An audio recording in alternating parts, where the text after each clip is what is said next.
Всем доброго дня. У нас сегодня такое болтологическое начало видео.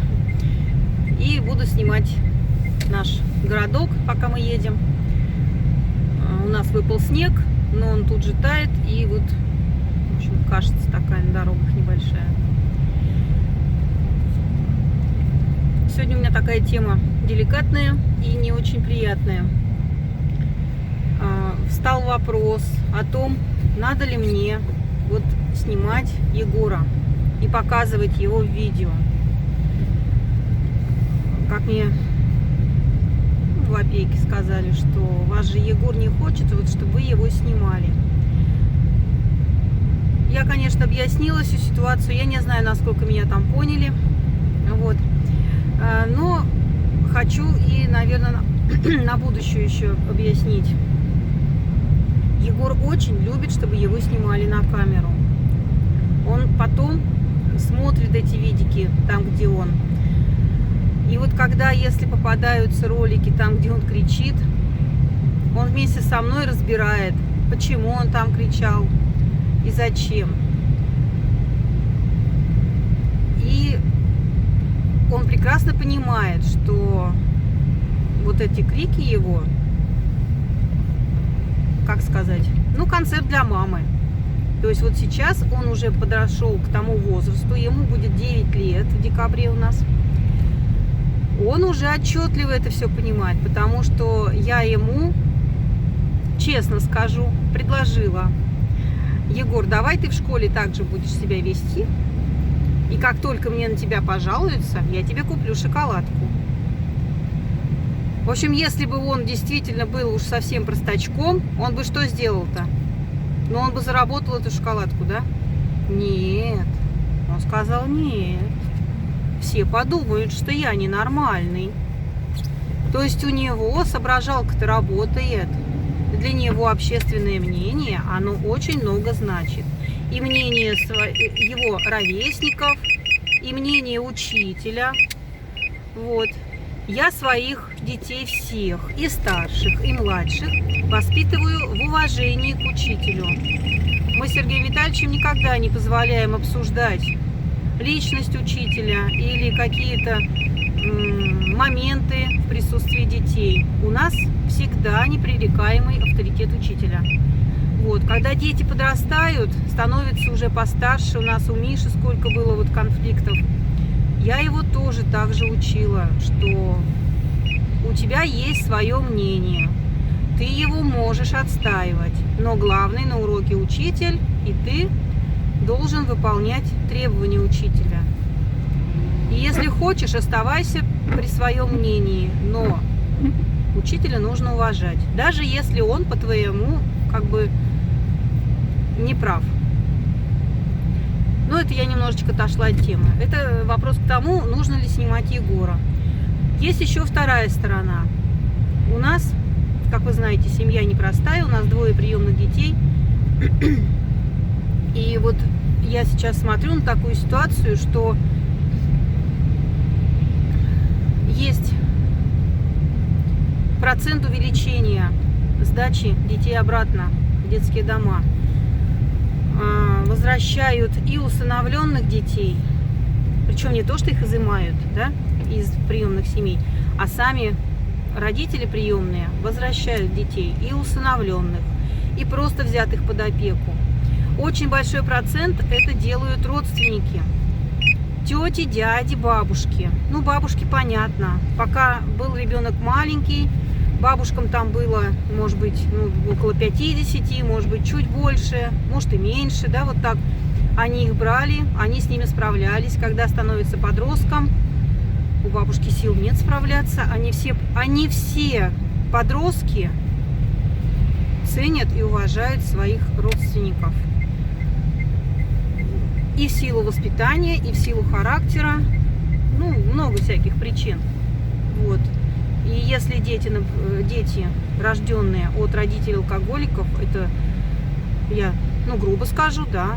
Ну а куда ты этого денешься, если есть такие дети?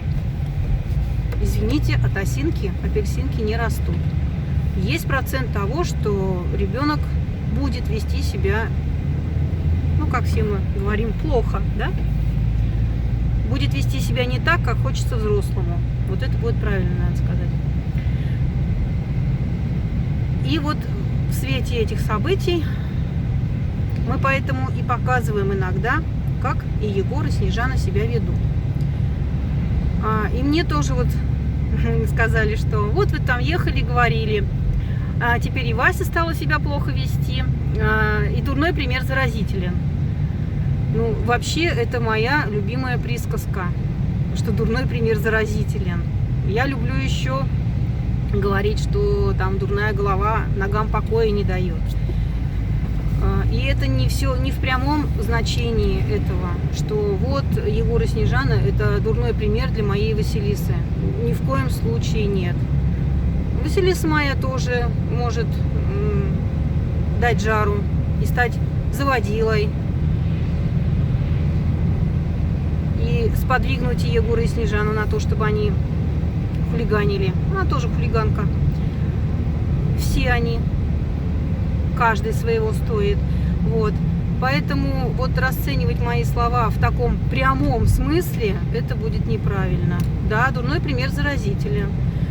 У кого не было из родителей такого, что вы отдали ребенка в детский сад, и ваш такой цветочек вдруг приходит домой и выкладывает вам то истерику, то мама дура, то еще что-то.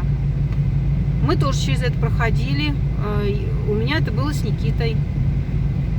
Абсолютно неконфликтный ребенок. Побыл в детском саду неделю. И через неделю он у меня в магазине устроил истерику с валянием на полу и криками «хочу шоколадку». Но это была единственная его истерика. То есть я ему объяснила. Он, в смысле-то он понял, что так делать нехорошо. Я ему объяснила, что раз ты так сделал, то шоколадку я не куплю. И только потому не куплю, что ты устроил вот такой концерт. Так и тут. Дети перенимают то, что легче всего перенять. Плохие слова, в том числе и поведение, которое не нравится взрослому, например, мне. Ну, вот по этому пункту тоже как бы все. Ой, Сереж, что еще-то нужно? Что мы еще там? Что я еще хотела? А мы сейчас едем на Томну. Мне тут много вопросов задают в Озерках. У нас там был магазинчик. Мы его закрываем. Помещение будем продавать. А сейчас мы вот едем собирать товар. У нас нет времени заниматься магазином. И в связи с тем, что у нас вот такая ситуация сейчас происходит, мы будем заниматься чисто рукоделием. В общем, этот магазин мы закрываем и продаем помещение. В общем, повторила еще раз то же самое, только с другой стороны. Ну, наверное, хватит на сегодня болтовни. Что там у нас еще, какие новости, чуть позже я запишу. Всем привет! А мы на снегокате сейчас катались и в почту играли. А где остальные-то? Они там. Сейчас, подожди, Сереж. Ну, тащи сюда снегокат. Нет, Снежа-то где? Она куда-то ушла. Куда она ушла? Она обиделась. Нет, куда ушла-то? Домой. Дома сидит? Но она там за серой дверью сидит. А что она обиделась? Я не знаю. Ты ее обидела? Нет. А кто ее обидел? Мы ее не обижали. Мы просто взяли комочки возили, вон, та снеговичка строили. Она сказала, я не хочу с вами играть, и ушла домой. Нет, мам. Женские капризы у нас у Я Снежаны. сейчас ела снег. Снег ела? Да. А что, он вкусный, что ли? Какая-то бабушка пришла и ей сказала, нельзя есть снег, а то болеть будешь. Егор, она ушла. Мама, можно Егор покажет, как он меня катает? Ну давай, снимаем. Егор, давай, только со всей скорости. Вась, то есть вот посторонний человек сказал Снежане, да? Ну нет, знакомая, которая постоянно нас проходит. Это который из садов? Который из садов ходит? Ну да. Бабушка-то Она которая. еще санками шла. Ага. Она сказала, что за внучкой идет. Слышь, Сереж, бабуля, которая тут все время ходит в этот сады-то, сказала Снежане, что нельзя снег есть. Та разобиделась и ушла, говорит, не буду с вами гулять. Что, мам, это что там? Лежит за костюмчик. Костюмчик это товар. А вот там в коробочке мы нашли еще одну вязальную машинку, только уже ручную. Там не крутить надо, а руками петельки девать. Подожди, Егор. Он где-то тут. А вот он. Нет, это корм черепахи еще. На полу, Егор. А нет, правильно, под этой коробкой. Ничего лежит, мам. Ты, говорят, снежок кушала, девушка.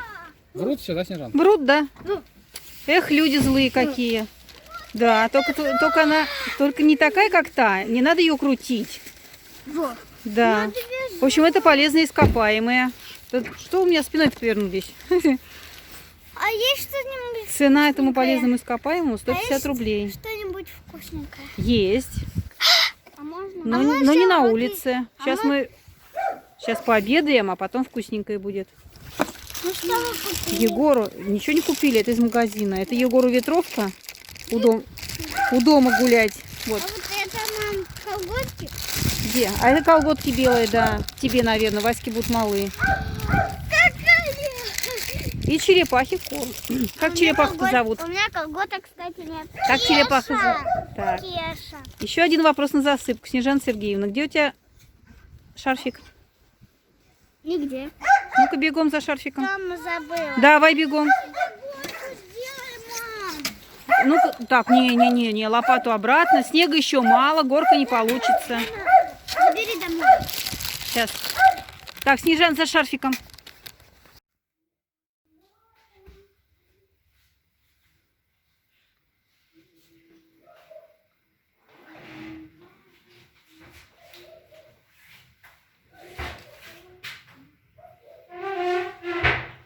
Блин, а какой я куртку вообще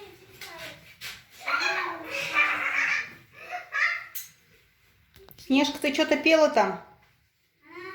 Да. А что ты пела?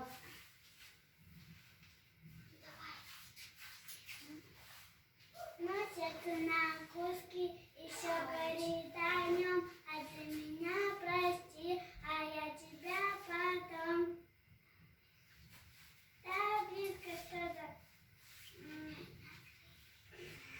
И что-то тянет с тобой силой.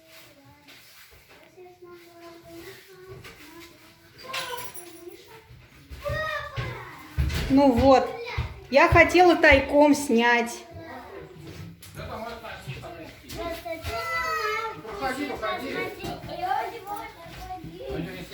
Споешь?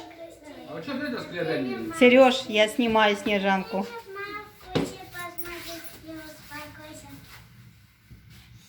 Ты что, с одной песни на другую? Егор, холодно, дверь закройте. Мам, у меня сапоги мокрые. Ну, я не знаю, в мокрых не надо идти. Что-нибудь другое одевай. А какие? У меня только эти розовые дутушки. Ну, ты же в землю не полезешь. По снегу будешь, одевай розовые. Ладно. А куда эти Спойте мне что-нибудь, я вас запишу. Я не знаю, что тебе нравится, то и спой. Егор, будешь с девочками петь? Беги. Закрывай дверь. Давай. Беги, дорогая, беги. Беги ради папы и мамы. И если услышишь шаги, не делай другие делай. О, беги. Пока не растянутся раны. Беги ради папы и мамы. И пока не собьюсь каблуки. Парам-пам-парам-парам. Парам. Парам, парам, парам, парам, парам, парам, парам, парам, парам, парам. Без слов-то лучше, да? Ну ладно, главное мелодия. А слова не можем выучить. Мама, и если... А до этого вот вы пели песню какую? А, ну-ка давайте ее попробуйте. А сердце на куски еще горит огнем, а ты меня прости, а я тебя потом. Ну, а дальше? Не помню, не помню. Так вы хоть учите. У нас нет. Сергей Витальевич, надо им караоке купить отдельное. Да? Почему детское? У меня сильнее эти сапоги. У тебя не мокрые ботинки? Да ты не тут трогай-то внутри. Ногам-то не мокро? А, нет. Ладно, певцы, У меня идите. теплые носки, я сейчас Идите гуляйте, певцы. одену.